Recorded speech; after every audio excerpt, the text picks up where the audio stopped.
Kidding, of course. Okay, lights, action.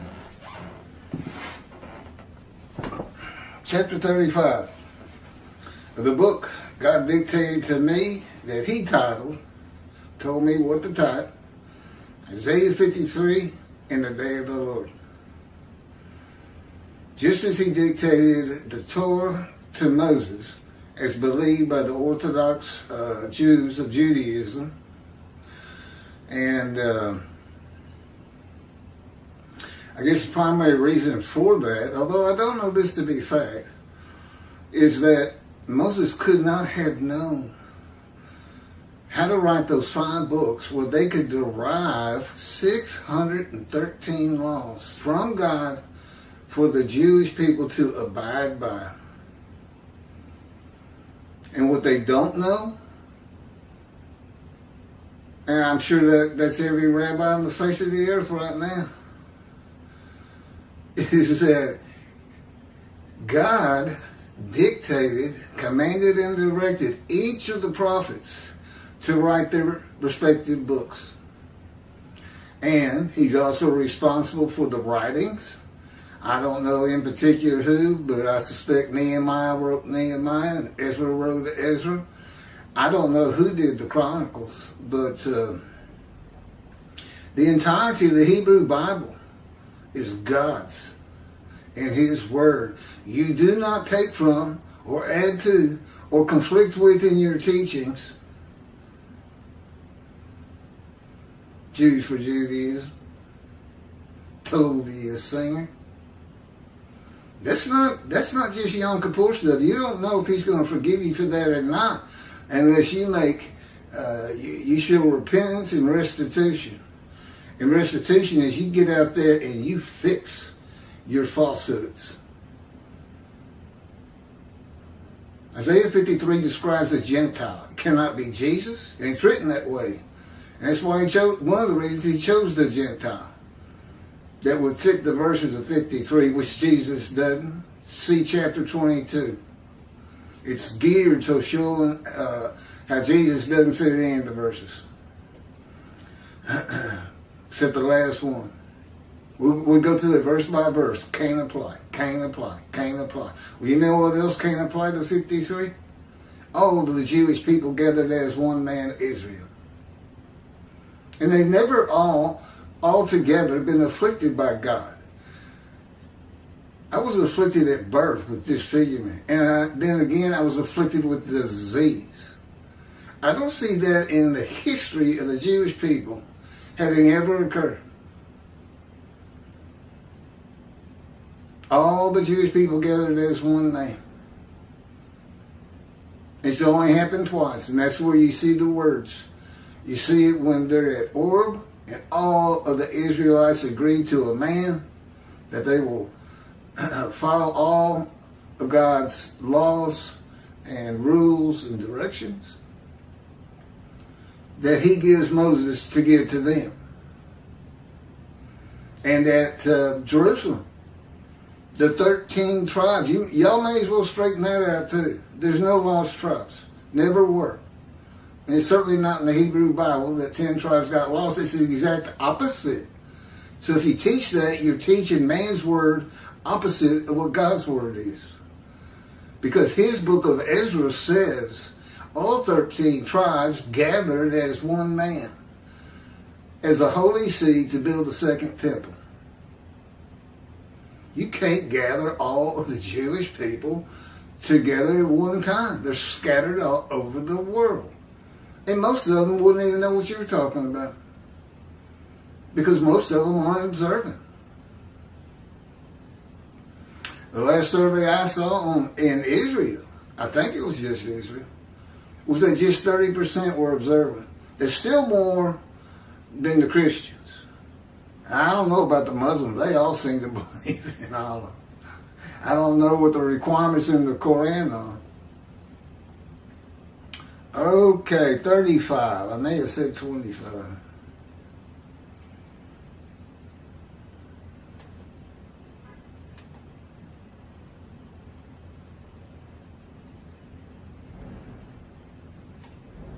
That's a man dressed in linen. You had me go too far. God's being a real prankster today. He wants y'all to know his personality. That's why he has me talking to him and everything. So you can see what it's really like and get more of a handle on his personality. Because in the Torah, in the Hebrew Bible, he's always angry. It's always raising armies, plagues,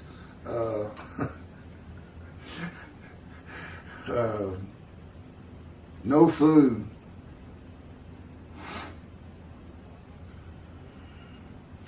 Okay, this is stirring the spirits of armies. Good lead-in. The Lord stirred up the spirits of the Philistines and the Arabs, who were neighbors of the Cushites, against Jehoram. They marched against Judah.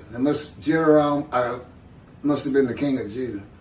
Breached its defenses and carried off all the property that was found in the king's palace, as well as his sons and his wives. The only son who remained was Jehoahaz. That's at 2 Chronicles, chapter 21, verses 16 and 17. There was a time when believing God stirred up armies and nations against the kingdoms of Samaria and Judah, and took the sword, pestilence, and famine against the Jewish people for not obeying him, fit with how people explain bad events. God's angry. And God had his prophets write his stories accordingly for the ancient age and the Middle Ages. I said, well, they think I'm angry all the time. I'm going to put some fear in them. I want them to think I did all that. God says it's the only way you could control them and try to get them observant to stop sinning. You had to scare them back then. You couldn't reason with them. When he says he stirred up the armies against Israel, he had a purpose. Whether it was the defeat by an enemy or loss of a temple and exile, God says he had something to do with it because he was angry. The reality is that the defeat and loss was already on the way as part of his creation. And God is his creation. His definition of God is absolute knowledge, absolute power, and I am my creation. God had his stories written with this in mind and used the Hebrew Bible as a teaching for the best way to live life in a harsh world. To create religion in one form or another, I know what that is, and many other purposes for the Jewish people and the world. All of God's stories are based on events that have occurred in and on the earth. Stories. There's a lot of stories built into. It's kind of like seeing a movie and it says based on true account. Based on. And it is. He didn't want a documentary, you know. The reality is that the defeat. Oh, I already did that.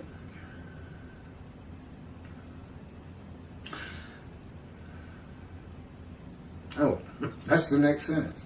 He did not want a documentary and always had the creation of religion in mind, and that is why they're called God stories. Like movies based on actual events. He had me say all that. And then here it was right in front of me. And y'all had to hear it twice. He said it's good for him. He's funny. He's being smart at it. Today, we gather all the information we can and assess why a battle or war was lost or won, and the source of a plague and how it is spread. Some people still believe God causes everything good or bad that happens in the world and with people But generally, we look to the facts in this age of reasoning, information, and knowledge. And the answer is no, he does not. He rarely uses his power in the world. Rarely. And even then, it's only if it would benefit him. Well, like creating the Hebrew Bible. I mean, that's the basis for his reality show. Humanity from beginning to end. Which is perfect. It's perfectly what he wanted. You look at humanity and you go, there's all kinds of problems out here. We're never going to have world peace at this rate. Yeah, Moshiach's going to perfect the world. Have all of Israel walking in the Torah. I want somebody to comment on that. How they think I'm going to go do that, and how long will it take me? Who's going to do the videos? Again, he directs all of my words. You may as well be listening to him. With my personality and my voice and my accent from South, well, I'm not in South Texas. It's kind of an East Texas accent. This time, the time to come, the day of the Lord. This time, humanity has evolved with enlightenment, reasoning, information, science, and knowledge, medicine. God will be communicating with the Jewish people and the world as he always has, by and through his prophet, the righteous servant of Isaiah 53, Moshiach. In the day of the Lord, that prophet is his righteous servant of Isaiah 53. Yeah, I lived with him for 16 years. It's kind of like marriage, the first 5-10 years are great, and then things tend to start falling off. I'm still in the fire of refinement. I'm bitter about it. It's ridiculous. I keep saying, you can't get a prophet ready in 16 years. He just laughs. That's what he does. He laughs. And you can't publish a book. You couldn't even get an agent to help us publish the book. Me and the Spirit call him Pokey sometimes. Not to his face. He's Pokey, which means slow. And God says, I'm very thorough. That was him. You can tell by the words. Using his power to change events to make it conform to how he imagined, visualized, and knew it would be is not necessary. His control of creation is his absolute knowledge of creation from beginning to end. It is the creativity of his writings through his prophets and his absolute control of his prophets for communicating with the world, as he's doing right now. And that is the power of God that he uses in creation in the day of the Lord with the man God calls his righteous servant Moshiach, who is the anointed one David, Elijah, and the prophet like Moses. There's 6 unfulfilled prophecies in the Hebrew Bible. 6. 4 different righteous servants to come. Prophet like Moses, Elijah, that's in Malachi 3. Prophet like Moses is in the Torah. Moshiach, it's in Isaiah. And then you have the man actually described in Isaiah 53. And he's only got one description, and even the sages knew. This is why they said Moshiach was the righteous servant of Isaiah 53. Because they had to have a description. They knew that. Well, it's been lost. And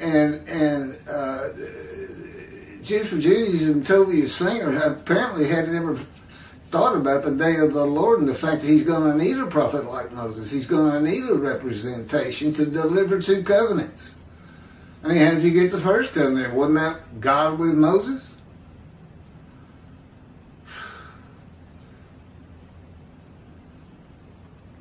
It's Israel. Yeah, well, it's a Gentile. God comes from Edom, and other Jewish people, none are with him. Well, he's coming with his representation, and when he has his reckoning and dismissal of all the shepherds, all the rabbis, he appoints Moshiach as the only teacher he recognizes. So they're together, and he's coming with him from Edom. That's me. We're coming from Texas, if you want to know. Houston, Texas. Yeah, can't be Jesus. Can't be all the Jewish people gathered as one time as the man Israel. Israel, Jacob, was Jewish. Or was he an Israelite? But they all became Jews anyway. That's a setup. God wrote it into there because he knew what the Gentiles were going to do. And use Leviticus. And have a Jewish man, because they had to rely on the Hebrew Bible, as a human sacrifice. That's why those words, that's why it's written like it is. People might be going, fire or famine. So how are we supposed to know that? Well, you can find it in Ezekiel. That's the key. He went through it, and the definition's there. But he didn't put it into Isaiah 53. You read it just like it is, and you see things like he was wounded for our sins. Our guilt was placed upon him. You read stuff like that, and you start to think, human sacrifice, you know. Except for what? Nobody dies in Isaiah 53. The man's given long life to make the many righteous. With his knowledge, he shall see his children. Which, of course, is not Jesus, too. And yet, the 2 billion Christians are out there still being taught and believing he's the righteous servant Moshiach. And he can't be Moshiach because he doesn't come from the stump of Jesse. He comes from the felled ancestral tree that created the stump of the kings of Judah that were banished from ever ruling over Judah again from Jerusalem. They can say, well, God must have listed the banishment because he came. And he's not coming back. I've covered that. That's easy.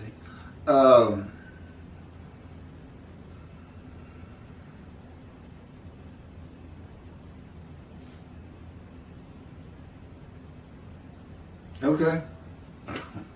Sometimes he just blanks my mind to irritate me. Yeah, but that's the thing. Nothing really irritates me anymore. I mean, he's done a good job. I'm ready. And yet he's content. Oh, the last 3 weeks have been a misery. I mean, y'all see me on these videos and you go, well, he seems like a pretty good man. He laughs a lot and everything. Yeah. But before they come on, before the camera, and afterwards, it's a whole nother story. And the nights are just dreadful. Now, I can't tell you all the story. Because of one. Because you go, God wouldn't do that. And God's answer to that is, I'm God. I'll do anything I please. I don't get embarrassed. And as Keith says, I have no dignity or mercy. And he said, well, in the fire of refinement, you don't. I try not to think about these things, but he controls my mind. So I don't have anything to do with what I think about. You want to tell the Tovia story? He had me listen to a segment of one of Tovia's singers' radio show, especially early on. I had a lot of respect for him before I read his commentary on 5310, and that fell by the way.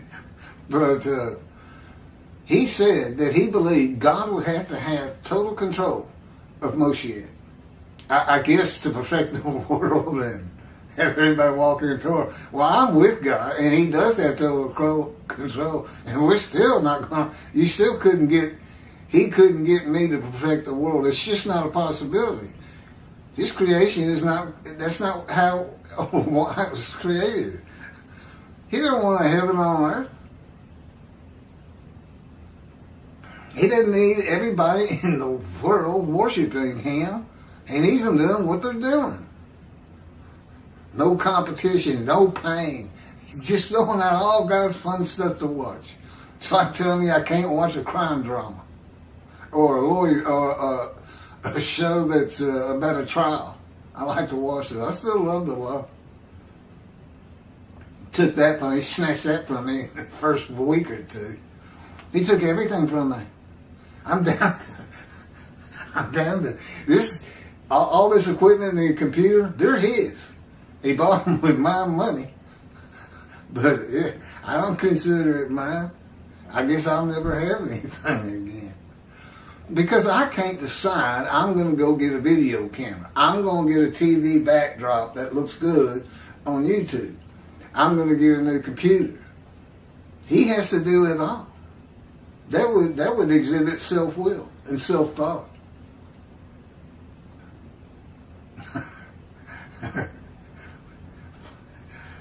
No, I can't. No, they never understand that. No. Okay, we're getting close, I think.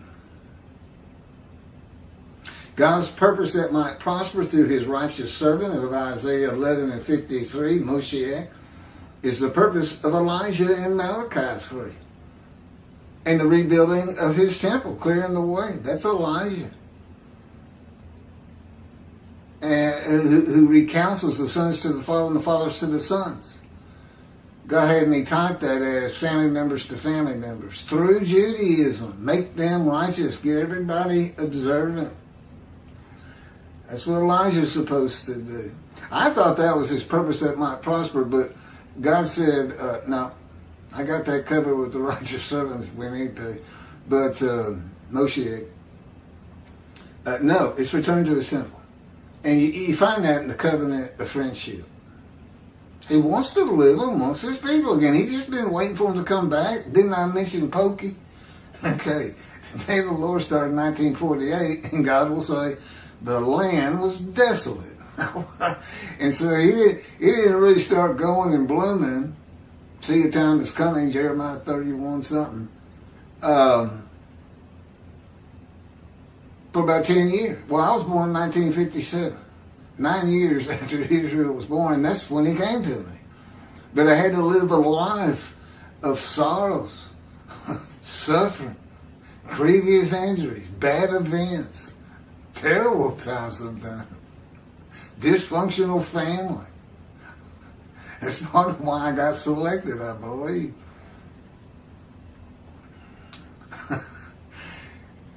Well, so anyway, that's what's taking. Here's God making excuses again for himself. He said, I'm not slow. It's just the way it had to be done. So, but he doesn't talk to me till I'm 50. With me at birth, made sure I had all those accidents, especially, the bad ones, gut shot from 2 feet away. 8 hours from a hospital that could do anything about it and bleeding out. 8 hours. That's one day in my life. Jesus suffered one day in his life. For how long? 8 hours. And then he released his ghost and died. I guarantee you I didn't want to die. I didn't release my spirit. I didn't even think about God. I was an atheist. Never even entered my mind. Yeah, no deals. I believe in, stop sinning. The word God did not come to mind. Where was I going with all that? Where are we?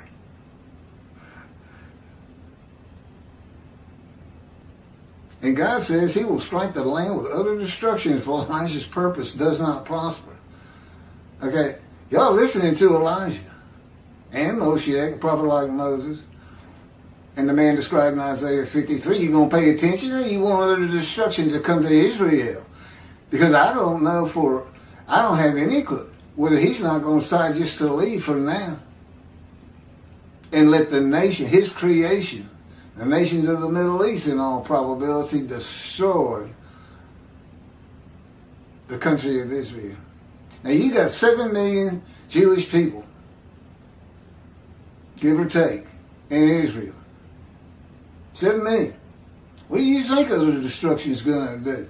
Is that Iran and nuclear bombs going off at the same time Lebanon shoots off 1,000 rockets? Does Egypt join in? Isn't their leader military? How about Jordan? They wanted to get in on it before. Sure, Israel's got the strongest army in the Middle East. But Is it strong enough to take on 4 of the Middle East armies at the same time? A country the size of Iran? What if everybody in Iran just started running towards Israel? How you going to stop them all? Because they got like billions of people, don't they? Millions upon millions. Go ahead. Keep ignoring me. With all this evidence before you, I'll tell you this. You're never going to find another Gentile who can present this kind of evidence. And you can't even find a rabbi today or in the history of Judaism that has this knowledge. And if that's not good enough for you, utter destruction is what you deserve. What happened to never again, never forget? Why aren't your rabbis looking into this? Is it because God dismissed them? Don't they want to get back in God's good graces? Or where are they? Are the Jewish people, and I know there's plenty, who are viewing these videos, have you asked your rabbi what he's going to do about this? Doesn't he have a responsibility to check out that that the day of the Lord is here? And a man claims to be the righteous servant Moshiach? And they've been dismissed, and you've been dismissed, Rabbi. Well, it's apparent. It's in the Bible. He quotes it. He backs everything he says up with Scripture. Everything. I tell you about a fire refinement. I tell you where to find it in another book. Ezekiel. And it's also in, the fire refinement is also in Jonah and Job. But it's not near as good as Ezekiel.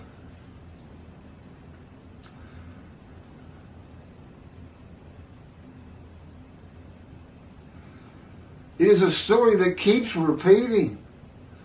God knows his people, and in the writings of Isaiah, after the description of his righteous servant, God says, this is Isaiah 56, verse 10 through 12. I love this one. The watchmen are blind. They perceive nothing. This is God speaking in the book of Isaiah. He said, Isaiah, write this down. They perceive nothing. They are all dumb dogs that cannot bark. They lie sprawling. They love to drowse. Moreover, the dogs are greedy. They never know satiety. Why isn't that the shit? Why didn't you start out with shepherds instead of watchmen? I would have. As for the shepherds, they know not what it is to give heed. That's why they don't go into the scroll of remembrance.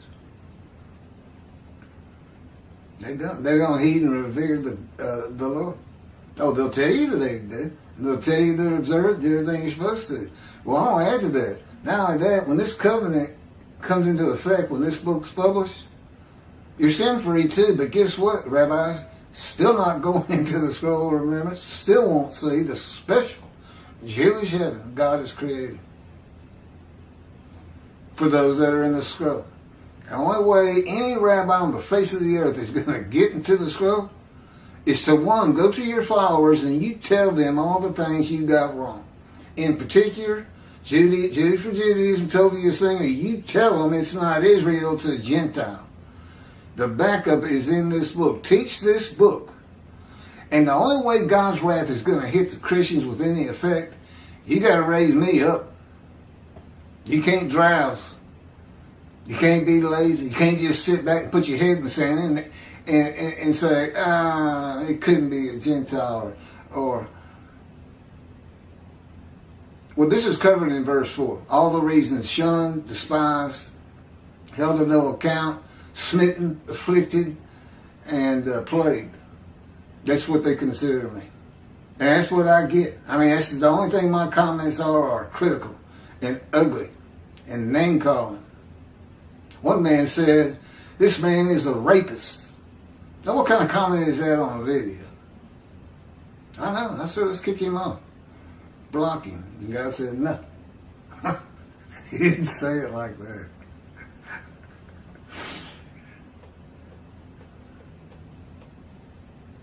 Oh, yeah, I didn't finish it, did he? Moreover, the dogs are greedy. They never know safety. As for the shepherds, they know